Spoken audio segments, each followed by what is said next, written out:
అత్యంత ప్రమాదం జరిగింది. ఈ ప్రమాదంలోని 50 మందికైతే విషమ పరిస్థితిలో ఉన్నారన్నమాట. ఈ 50 మందికి ఏం జరిగింది?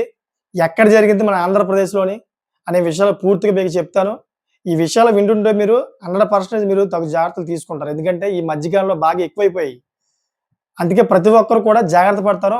ఆ విషయాలు ఏంటి? ఎక్కడ జరిగిందనే విషయాలు పూర్తిగా చెప్తాను. మీకు క్లారిటీ వచ్చేస్తుందన్నమాట. అసలేం జరిగిందంటే ఒక ప్రార్థనా మందిరం. అక్కడ ప్రార్థన నిర్వహిస్తా ఉన్నారన్నమాట. ఆ ప్రార్థన నిర్వహిస్తా ఉంటే చుట్టుపక్కల ఉన్నటువంటి అందరూ కూడా ప్రజలు అక్కడ ప్రార్థన విన్నారు. దగ్గర దగ్గర 1 గంట దాకా అయితే ప్రార్థన విన్నారు.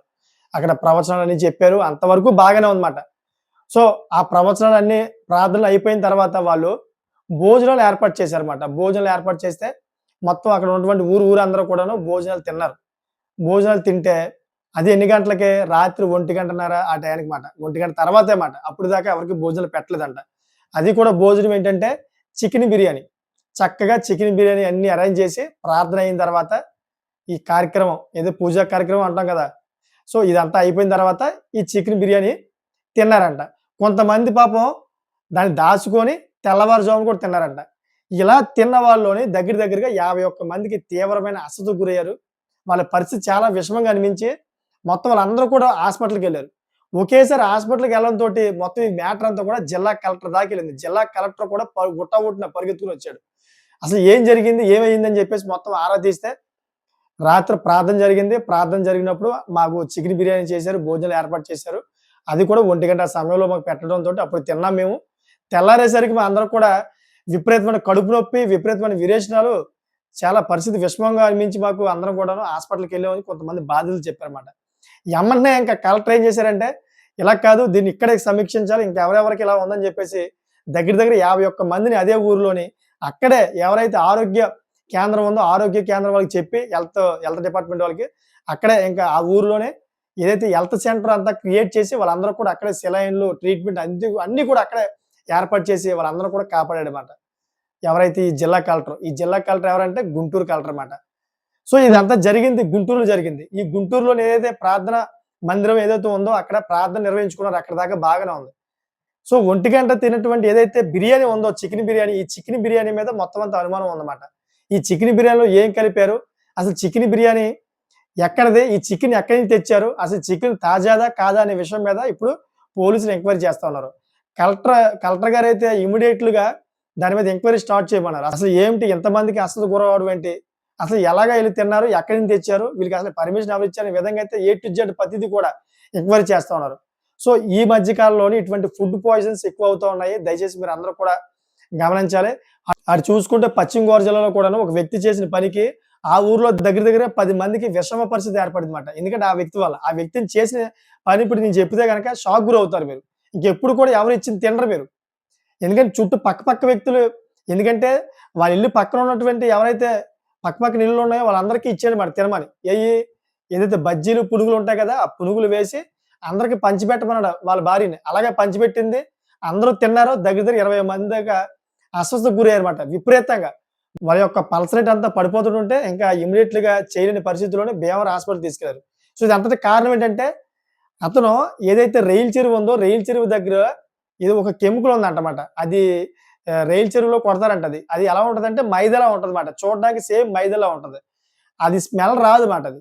దాన్ని చూసి అది మైదా అనుకోని అంతకుముందు వేరే వాళ్ళు ఎవరో అస్సాం వాళ్ళు ఉండేవారంట పనిచేసేవాళ్ళంట. వాళ్ళందరూ కూడాను బజ్జీలేసుకుంటా యేసుకునేవారేమో అని చెప్పి ఊహాగానంలోని వాళ్ళు మిగిలిపోయింది వదిలేసారు అని చెప్పి తీసుకొచ్చి ఇంటికాడ బజ్జీలు వేసి అదంతా పునుగుల కింద వేసి అందరికి ఇంటి పక్కన చుట్టుపక్కల అందరూ కూడా వాళ్ళ భార్యని పంచిపెట్టమన్నాడంట. పంచిపెడితే ఇంకేముంది ఫ్రీగా ఇచ్చేదాడికి అందరూ కూడా చక్కగా తిన్నారన్నమాట. దాంట్లో ఈ కెమికల్ ఏదైతే కలిపేసి చేశాడో అందరూ తినేదేవుడికి ఒక గంట పోయిన తర్వాత విపరీతమైన నొప్పి, కడుపు నొప్పి, విపరీతమైన విరోచనాలు, వాంతులు వాళ్ళ పరిస్థితి ఇంక ఉక్కిరిబిక్కిరన్నమాట. చనిపోతారేమో అనే పరిస్థితికి ఏర్పడిపోయింది. ఆళ్ళందరూ కూడా భీమవరం హాస్పిటల్‌కి తీసుకెళ్లారు. అది పోలీస్ స్టేషన్ దాకా కేసు ఎళ్ళింది. హెల్త్ డిపార్ట్‌మెంట్ కూడా దాన్ని మొత్తం ఎంక్వైరీ చేసింది. ఎంక్వైరీ చేస్తే ఇతను చేసిన తప్పిదం వల్ల వీళ్ళందరూ కూడా ఇలా జరిగిందని చెప్తా ఉన్నారు. సో, ఈ విధంగా అయితే ఈ మధ్య కాలంలోని విపరీతంగా ఫుడ్ పాయిజన్ జరుగుతా ఉంది ఎక్కడ పడితే అక్కడ. మీరు బయట ఏదైనా తినేటప్పుడు కొంచెం ఆలోచించి మీరు తినండి. ఎందుకంటే అదోటిది వేసవి కాలం. వేసవి కాలంలోనే మనం ఏం తిన్నా గాని తొందరగా అరగదు. ఎందుకంటే డీహైడ్రేట్ అయిపోతూ ఉంటది బాడీ. చెమటలు పట్టేస్తా ఉంటాం. లోన ఏదైతే మనకి లివర్ ఉందో లివరు హీట్ ఎక్కువ ఉంటదన్నమాట. ఈ హీట్ వల్ల అది కొద్దిగా మందగిస్తా ఉంటదన్నమాట. సో అటువంటి క్రమంలోని వేసవి కాలం చాలామంది నిపుణులు ఏం చెప్తూ ఉంటారు, ఇటువంటి వేసవి కాలంలోని చాలా లైట్ ఫుడ్ తీసుకోవాలి, చల్లగా ఉన్న ఫుడ్ తీసుకోవాలి, ఫ్రూట్స్ ఎక్కువ తింటే చాలా మంచిది.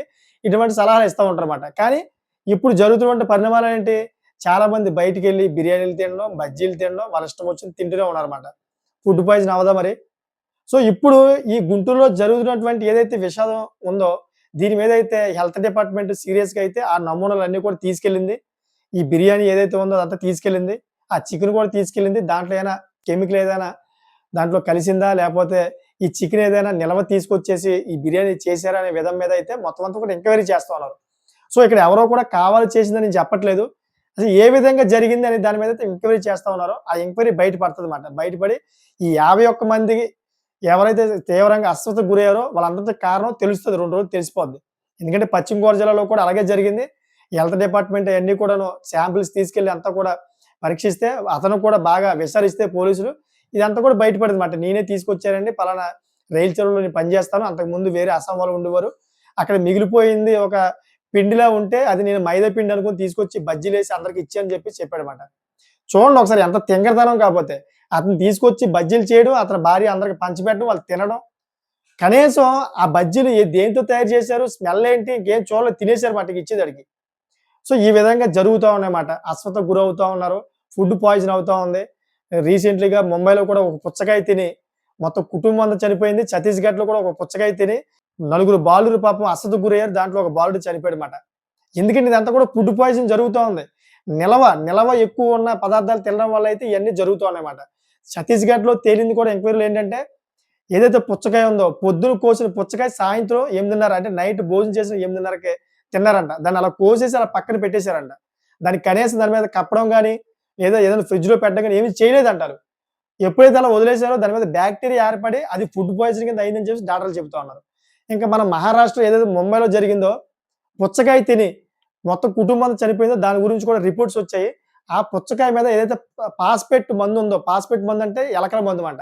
ఈ ఎలకల మందు కలిసింది, ఈ ఎలకల పౌడర్ దాని మీద ఎవరో జల్లారా లేకపోతే ఏం తెలీదు గానీ, ఈ ఎలకల పౌడర్ దాంట్లో కలిసిందని చెప్పేసి అక్కడ ఫోరెన్సిక్ ల్యాబ్స్‌లో ఏదైతే రిపోర్ట్ వచ్చిందో రిపోర్ట్‌లో తేలింది. ఎవరైనా కలిపారా లేకపోతే లేదని తెలీదు. ఎందుకంటే వాళ్ళ కుటుంబం కాకుండా వేరే కుటుంబం కూడా వచ్చింది అక్కడికి. 2 కుటుంబాలు కూడా కలిపి సెలబ్రేట్ చేసుకున్నారు. మంచిగా చికెన్ బిర్యానీ తిన్నారు. వేరే కుటుంబం ఏదైతే ఉందో ఆ కుటుంబం ఏమో వాళ్ళ ఇంటికెళ్ళిపోయింది. తర్వాత కొంచెం కడుపు మంటగా ఉందని చెప్పేసి ఏదైతే పుచ్చకాయ ఉందో సగం కోసిన పుచ్చకాయ వీళ్ళు కూడా సగం కోసేసి ఆ పుచ్చకాయని వదిలేసారన్నమాట. ఆ పుచ్చకాయనే మళ్ళీ కోసుకొని తిన్నారు. కోసుకొని తింటే ఆ తెల్లవారుజామునే కాదు అరగంటలో మొత్తం వాళ్ళకి విపరీతమైన వాంతులు, కడుపు నొప్పి. అసలు వాళ్ళ పరిస్థితి ఎలా ఉందంటే ఊపిరి పీల్చుకోలేని పరిస్థితి. వాళ్ళందరూ కూడాను ఇంట్లోనే ఉండిపోయారు అలాగా.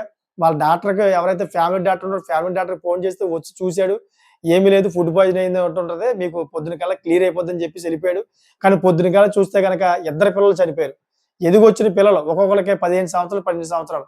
ఇంకా భార్యాభర్త విషమ పరిస్థితిలో ఉన్నారు. స్థానికులందరూ కూడా గమనించి వాళ్ళ హాస్పిటల్‌కి తీసుకెళ్లారు. తీసుకెళ్ళి వాళ్ళు ట్రీట్మెంట్ చేస్తా ఉన్న సమయంలోనే వాళ్ళ నుంచి అయితే స్టేట్మెంట్ తీస్తే స్టేట్మెంట్‌లో ఇది చెప్పారన్నమాట. ఇది ఇలా జరిగిందని.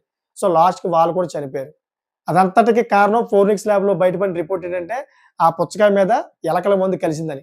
సో ఎవరైనా కలిపారా లేదని దాని మీద ఎంక్వైరీ జరుగుతోంది. నాకొచ్చిన డౌట్ ఏంటంటే, ఎలకల మందు ఎవరు కలపలేదేమో. వీళ్ళు ఎలకల మందు గురించి ఇంట్లో ఎలకలు ఉన్నాయని చెప్పేసి ఎందుకంటే ఇతనికి షాప్ ఉందన్నమాట. ఒక షాప్ నడిపిస్తాడు. సో ఎలకలు ఉన్నాయని చెప్పేసి ఎలకల మందు ఎక్కడైనా జల్లి ఉంటాడు. సో ఎలకలు కూడాను ఆ ఎలకల మందు తిన్న తర్వాత ఏదైతే ఫుడ్ ఉంటుందో దానికి ఫుడ్ కావాలి కదా తింటదది. సో ఎక్కడైతే ఓపెన్‌గా ఫుడ్ వదిలేస్తుందో ఆ ఫుడ్ తినడానికి వస్తది. ఇది అక్కడ తిన్న తర్వాత ఏదైతే కాళ్ళకి అంటుకుందో, ఈ కాళ్ళకి అంటుకున్నది ఆ పుచ్చకాయ మీద అంటుకుందేమో నాకు డౌట్ మాట. సో ఇంత సరిపోద్ది కదా మీకు ఎలకల మందు కొంచెం నోట్లోకెళ్ళిందంటే మనిషి చనిపోతాడన్నమాట. అంత ప్రమాదకరమైన ఎలకల మందు చాలా ఫాస్ట్‌గా ఉంటది విషం దాంట్లో. సో ఈ విధంగా జరిగుండొచ్చని నాకైతే అనుమానం వేస్తుంది. సో ఏది ఏమైనా గాని ఫుడ్ పాయిజన్ ఎక్కువ జరుగుతోంది. బయట పదార్థాలు తిన్నప్పుడు గాని, ఇంట్లో పదార్థాలు మీరు స్టోరేజ్ చేసుకొని తినండి. ఇలా స్టోరేజ్ చేసుకునే పక్షంలోని ఇటువంటియి జరిగే అవకాశాలున్నాయి. సో దీని మీద ఒక మంచి కామెంట్ చేయండి. ఈ కామెంట్ ఎలా ఉండాలంటే 10 మంది తెలుసుకోవాలి. ఈ ఫుడ్ పాయిజన్ నుంచి దూరంగా ఉండాలి. ఏదైతే ఫుడ్ ఉందో ఇదంతా కూడా స్టోరేజ్ చేసుకునే విధంలో అన్నీ కూడా చక్కగా పద్ధతులు పాటించే విధంగా ఉండాలన్నమాట. అటువంటి కామెంట్ చేస్తారని కోరుకుంటున్నాను. అదేవిధంగా ఇటువంటి లేటెస్ట్ ఇన్ఫర్మేషన్ కోసం నా ఛానెల్ సబ్స్క్రైబ్ చేసుకోండి. Thank for watching friends.